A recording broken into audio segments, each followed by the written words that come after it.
Znači sve ulice vode ovdje, kao sve ulice u Rim, tako sve ulice ovdje vode.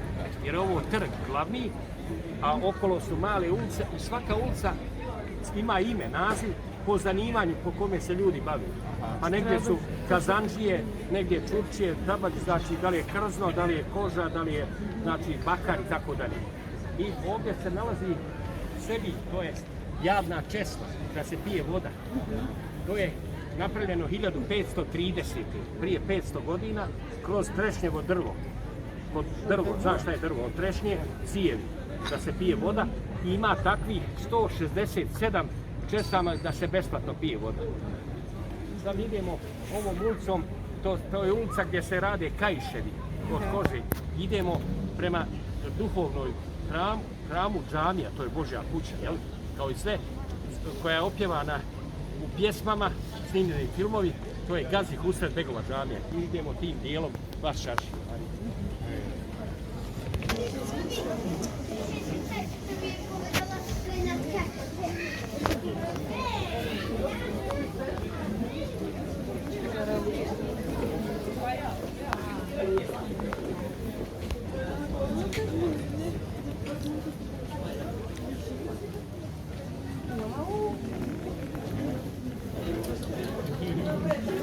Hajde neka liči.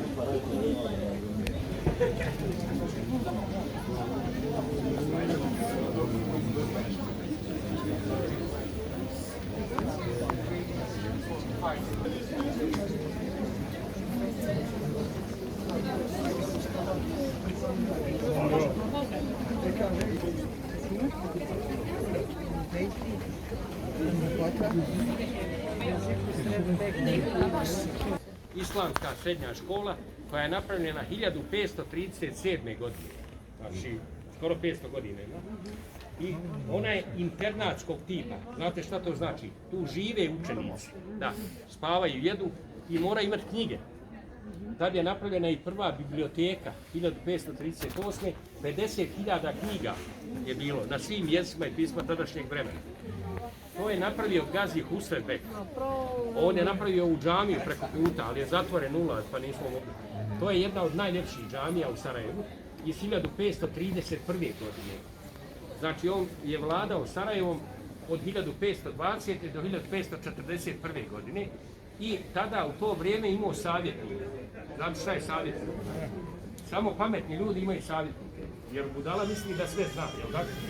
Znači, on je tad imao, a ne ovi naši političari sad sve znaju. I on tada prvo pravi Božju kuću. Božja kuća je džamija, kao i crkva, kao i sinagoga. Da bi napravio, mora imati dobar plac, jel tako?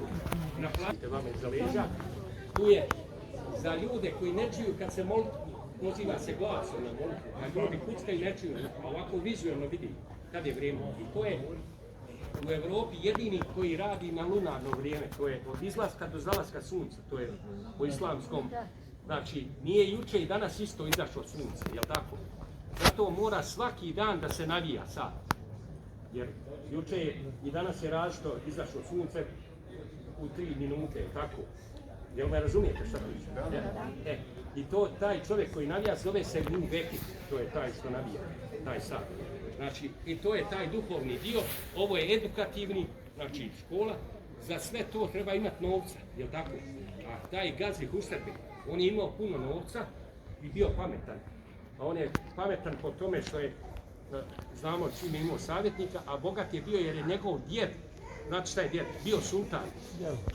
Znači, Bajazid je bio njegov djed po majici i onda je imao dosta novac. Ali, ako vadite novac iz džupa, nestaće. Nego on ulaže u Bašaršiju, pravi sve ove radnje, pravi hotele, to su hanovi, hamami, to su spa centri, turska kupatila, Bezistan, to je robna kuća i zanatski radnje. I sve to ostavlja u zadužbinu Da, to je vakuum. Ne smiješ prodati samo renta. Kirija, znate šta je? Renta je vječna, kad prodaš gotovo.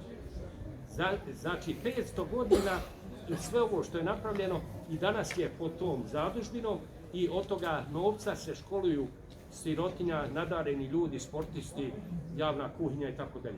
Znači mi možemo nekoga da volimo ili ne volimo, ali moramo da poštujemo pametne ljude. A on je bio pametan, čim ga spominjem, i zato što je iza sebe nešto ostavio. A ovi sad, ne da ne ostavio, potroši isto prošlost svu. Sad idemo prema austrijskom dijelu, austrougarskom. A šta je austrougarska katoličanstvo? Idemo do katedrali. Pa ćete osjeti prijelaz kao iz Istanbula u Beč. Odjednom udivanje kod druga. Idemo.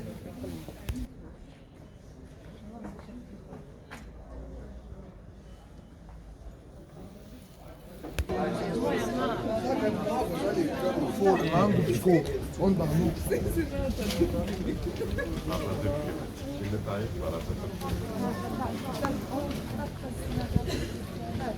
Onun taraftayım ama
kad izlazimo iz Istanbula, ulazimo u Beč, jel?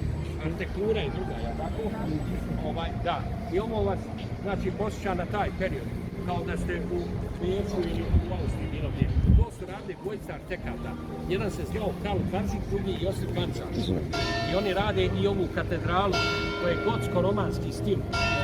Ona je napravljena 1889. godine, iste godine kad je ona Vijeca, gdje smo izašli, tamo gdje ono je samo pseudo-maorski stil, ona je Vijeca, to je prelaz Mirisa Orienta ka zapadom, a ovo je gotsko-romanski.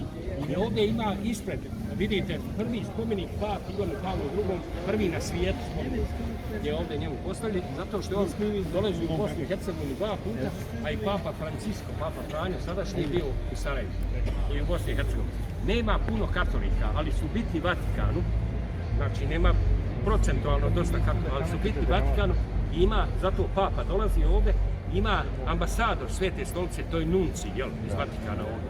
I ima škola, Sjemenište se zove, Sjemenište katoličke crkve, škola koja se nalazi iza ove katedrale gore. Ko je to? Papa Ivan Pavle II. I ovdje ovaj trg gdje se mi nalazimo, tu dolaze ljudi da pokažu ili da se bune. Znači, da li su to muzičari ovdje ili demonstracije. Jer ovaj trg od izgradnje do sada dolaze da vide i budu viđeni. I to je naše korzo. Znate šta je korzo? Šetnica, ova glavna. Tu se gledaju momci i djevojke. Gledaju da pa onda idu na ples i tako dalje. Idemo mi ovom sad ulicom ovdje, pa se vraćamo lijevo prema baš čarši, idemo prema hotelu.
vrijeme Austro-Ugarske. I ovdje vidite Vuško, to je naš maskota 14. zimskih olimpijskih igara. Sad je bilo 40 godina od olimpijade. Na ovoj terasi tu su uvijek dolazili mladi posle korza, tamo kad vidi momak djevojku da je dovede na ples. I ovdje pleše s njom tango, valcer, ča, ča, ča i tako dalje. Piše joj pisma, nije bilo telefona, nego se pisala ljubavna pisma. Morali su da čitaju knjige da bi znao da izrazi putem riječi ljubav, jel tako? I da zna da pleši. Moraju zna plesat, malo da svira gitaru i tako. I onda nije bilo novca, tada u socijalizmu puno. I onda konobar kad dođe, naruči se jedan sok, kofta, ljupi i jedan kolač za dvoje. I sad djevojka ne popije malo vutka i soka i malo kolača, dok se ne uda. Kad se uda, jede tepsiju kolača.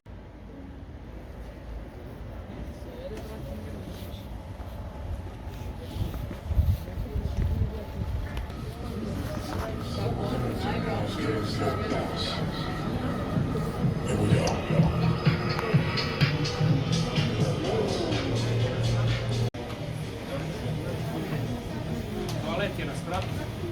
Ko puši napolju izađe da ne smije.